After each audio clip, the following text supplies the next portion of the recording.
Okay, here we are again at the South Pole on this camera.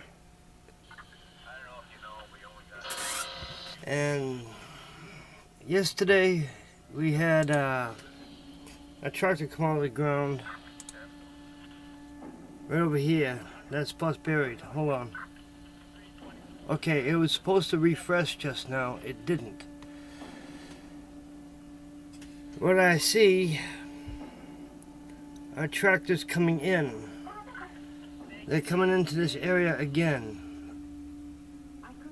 I'm guessing that right here is a giant white sheet, camouflage if you will.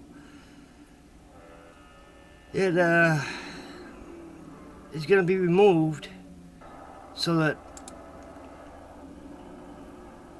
they can go down into their little tunnel system and disappear out of sight. And for all I know, somebody probably stays down there 24 hours a day out of the wind. Oh, damn it, my battery's dying.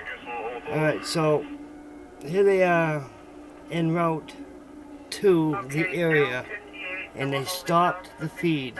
Within 5 minutes, that's gonna say unable to connect, whatever it says. But they also did that yesterday at 6 o'clock p.m. They did that yesterday at 6 p.m. just as I called for it. They do it every night at 6 p.m. and around 11 o'clock sometimes they release it. And here's another refresh. It didn't happen. At the other camera, pointing straight up, blue sky, but it'll be out of action in a little bit. But whatever it is, it's right there.